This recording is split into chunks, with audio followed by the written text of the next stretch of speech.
Hello, this is Robert Rickover at Body Learning, and today my guest is Pedro de Alcantara, who is an Alexander Technique teacher who lives primarily in Paris, France, but teaches in New York City and at other locations in the U.S. on a regular basis, and in fact teaches at locations around the world, giving workshops. Pedro is, I think, best known in the Alexander world as someone who's specialized to a large extent in working with musicians, and he has written a pretty well-known Alexander Technique book called Indirect Procedures, A Musician's Guide to the Alexander Technique. He's also written a more general Alexander Technique book called The Alexander Technique, A Skill for Life. And he has a new book coming out in early 2011 that we're going to talk about briefly towards the end of this interview. He also is a cello player, a cellist, and he has also written some fiction, some poems, short stories, and novels for young readers. Pedro has been a teacher of the Alexander Technique for about 25 years now. Pedro, welcome to the show. Thank you, Robert. Thanks for having me on your show. Pedro, could you begin by giving our listeners a short description or definition of the Alexander Technique? I think most Alexander teachers would tell you that it's a little bit difficult to define the Alexander Technique because it's so rich, but here's one version of the definition. I think the Alexander Technique is a way for you to solve a problem by putting the problem aside and working on yourself instead. Focusing on yourself, centering yourself, calming down, opening up your mind. And if you really do all of that, most problems tend to disappear. That's why I titled my book for musicians Indirect Procedures, because when you're trying to solve a problem, instead of doing it directly, you go in this indirect way where the problem is less important than your own thoughts and your own actions. And by clarifying your thoughts and your actions, the problem will dissipate or disappear. So here's my brief definition of the Alexander Technique. So, the technique is pretty well known among musicians, I would say. Probably that's right. More. I'm kind of guessing more among musicians than maybe other kinds of performers. Why do you think that is? That's a good question, since Alexander himself was an actor and he worked with so many people in the theater. But I think you are right that more musicians than actors know the Alexander Technique. I'm sure there are many different reasons for it, but I think one of them is that a musician who takes an Alexander lesson, and if the lesson goes well, the musician will immediately hear a difference in his music making or singing. So there's a kind of a very immediate test where you can tell that you will sound better if you do certain things that the Alexander Technique is inviting you to do. So I think this immediacy of results is probably one of the reasons why musicians have recognized the technique for so long.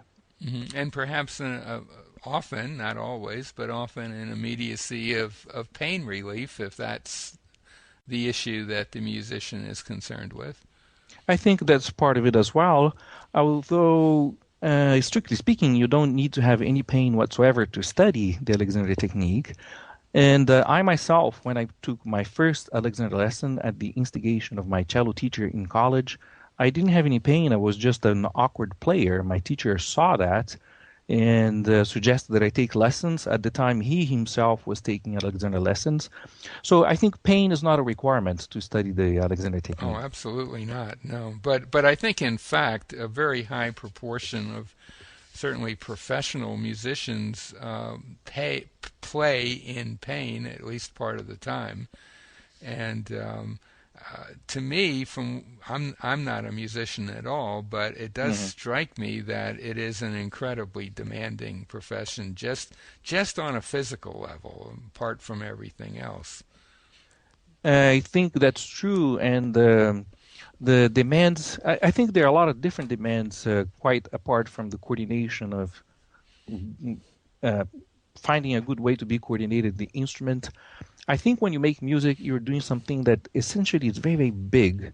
Music is a kind of a path to the divine, and making music, it's demanding from this sort of psychophysical and metaphysical point of view, and it can be a big struggle to face the divine and not know how to react. And I think musicians, knowingly or unknowingly, are trying to do something very big and deep, and it's very, very demanding. Hmm. And then you have the professional demands, the rehearsals and the group dynamics and the tours and the lousy pay and the yeah, it's a very difficult profession. You can say that. Uncomfortable chairs and sharing music stands, or uh, which I first learned about a few years ago. That's right. If you play in an orchestra, usually, with a few exceptions, you'll be sharing a music stand with somebody else, Yeah. and the stage will be quite crowded. And if you're playing in an opera orchestra, you're going to be in a pit that's not only crowded but dark and damp as well. So it's true that the physicality of music making can be uncomfortable, but that doesn't change the fact that if you have the absolute ideal chair and the best lighting and the best concert hall, it is still very difficult to make music and to do it well. Mhm. So the good chairs are only part of it, I think. Right, right. So, for a musician, I'm trying to put myself in place of a musician listening to this and Hmm. wondering, okay, I certainly can identify with those stressors in my professional life. How Hmm. is the what might I expect if I did call up an Alexander Technique teacher such as yourself? What Hmm. might I expect to happen when I came for a lesson? I think it's useful to think of the Alexander Technique as a vast universe, peopled by several thousand teachers, 4, 5, 6,000 teachers all over the world. And within that universe, there are a lot of different ways of working. I don't think there's a standard lesson or even a standard school of teaching. But suppose somebody comes to me, people will come with many different motivations. And I think the first difficulty is for you to understand yourself better. I think oftentimes people have a feeling about what their problem may be, but oftentimes the problem lies elsewhere. Suppose you have tendinitis in a wrist, and that's the trigger for you to take a first lesson. Most likely, that tendinitis is only a symptom of a larger picture regarding how you play or how you move or how you react to the conductor or how you look at a score and it's full of black notes and you're nervous about not being able to play all the notes. So there are a lot of elements beyond your wrist. So I think the very first duty of an Alexander teacher is to help you let go of fixed ideas about what your problems may be and get you to step back a little bit and look at the larger picture and start noticing things that you do habitually that you're not aware of.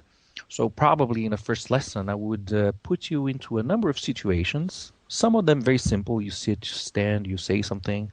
Some a little bit more demanding. I might take you off balance and see how you react. And you can react either by freaking out or calming down. And I think you will see that I'm talking to an imaginary musician, that in many situations you freak out a little bit, and sometimes you don't know that you're freaking out. You think it's normal to react the way you're doing it.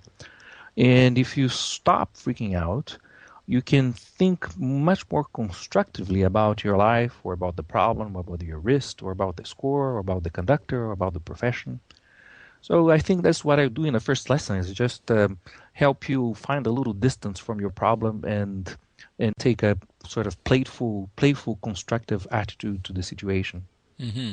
And then as lessons proceed, maybe just say a word or two about the the teaching process over a longer period of time?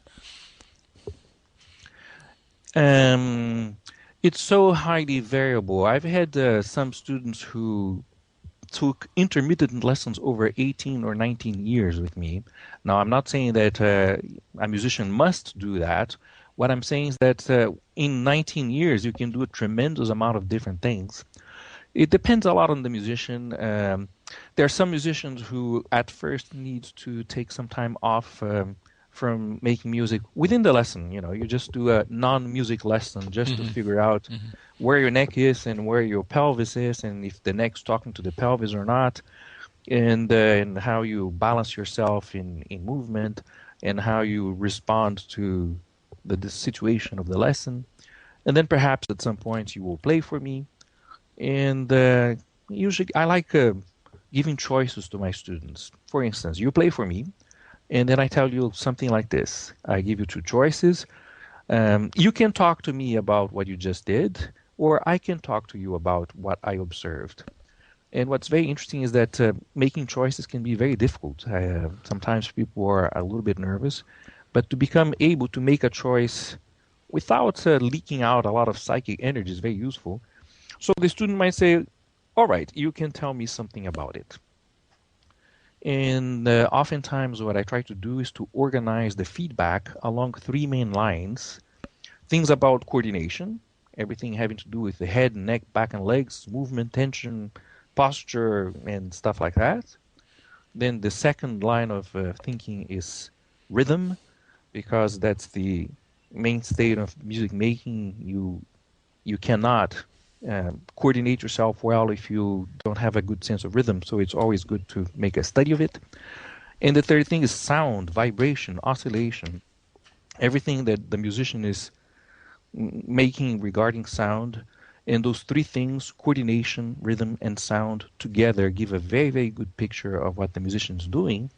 So I would give some feedback regarding those aspects, depending on what I see, Mm-hmm. and then propose exercise and procedures and tools and exercise and meditations. Mm-hmm. Mm-hmm. So I'd like to, before we finish the podcast, talk a little about your new book that's coming out. But before we do that, is there anything more generally that you would like to talk about before we get to your new book? I think in terms of the Alexander technique, it's really very useful to refer back to Alexander's first and main idea as reflected on the title of his book, The Use of the Self. And the self is the whole person, body and mind, soul, heart, thinking, your history, your desires, your wishes. And Alexander thought that the most important thing in life is how you react to situations with the whole of yourself. So I think for everybody who studies the technique or who has a problem or would like to solve a problem, to embrace the idea that you bring the whole of yourself to everything that you do is very useful. It can be daunting at first, but if you really do it, it means that you will solve a lot of problems in one go, because by coordinating the whole of yourself, many symptomatic problems disappear. So it really pays a lot of dividends to embrace the idea that you are whole, body and mind work together. The way you perceive the world plays a role in how you move, how you coordinate your body. So my invitation to your listeners is that they embrace the idea that you can't really separate body and mind, and you cannot really work on things physically. You work them on a psychophysical manner, and that's my conviction as far as the abstract aspect of the Right, technique. and Alexander, the man you mentioned there, F. Matthias Alexander, is developer of this work. He came to that understanding that mind body are really two aspects of the same things in a situation where he was working on a practical problem of his own, which was a vocal issue, and it was certainly not something he ever anticipated. He was not. That's correct. It really it was quite a shock to him when he discovered the Mm. limitations of not taking that approach. I mean, That's right. he was not a philosopher by Mm. inclination, and Uh-huh. when he came up with that understanding, basically in the late 19th century, 1890s, that was pretty pretty far out thinking in the West, at least.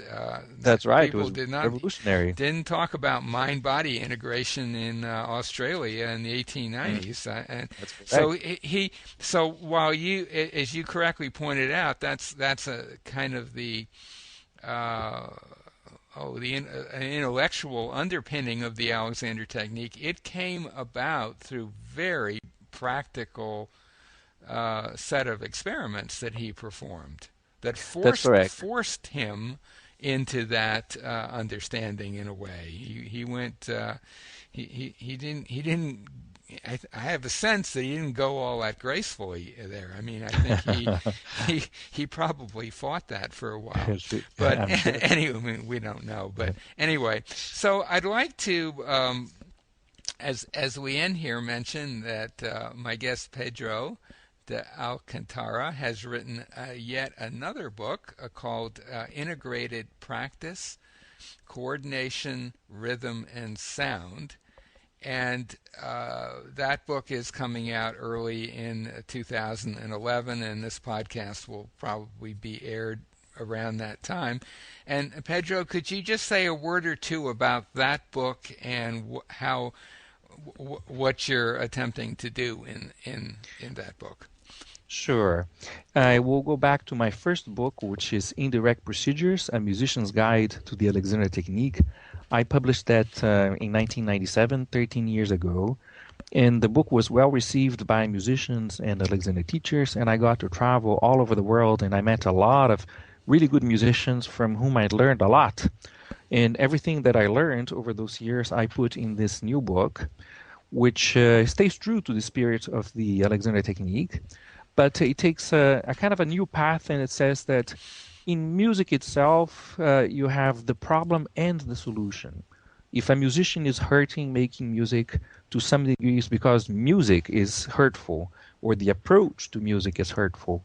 But I think you can take a little step back and think about music a little bit differently, structure it differently in your thinking and your ears, and then in your technique. And by doing so, music becomes the source of healing rather than the source of pain. And my book tries to make a case for that and invites the reader to use the rhythmic structure of language and the sort of the phenomenon of resonance, which essentially means that you get a lot of sound with a very little amount of muscular effort if you let resonance do the work for you. So that by making music in this new and different way, where you enter music from within and you let resonance do the work for you, you free yourself from muscular effort, from struggle, and you heal yourself through music making, just as you hurt yourself through music making. So that's the philosophy of the new book. And it's going to be, together with my first book, it's going to be the foundation stone of a series of books that I'm writing for the Oxford University Press, and this series is called The Integrated Musician. After this book, Integrated Practice, comes out, there'll be books for string players, for keyboard players, for singers, for wind players.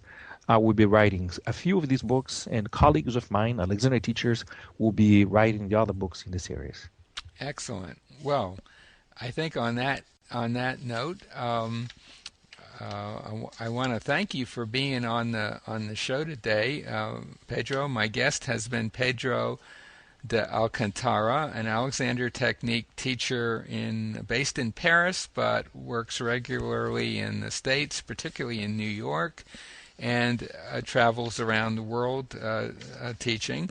And if anything that we've said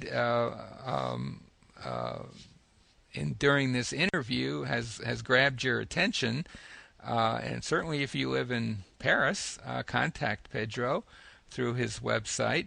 And if you live somewhere else, find a local teacher, have a few lessons, and I think the things that we've been talking about will become much more concrete to you. Pedro, thank you so much for being on the show today. Thank you, Robert.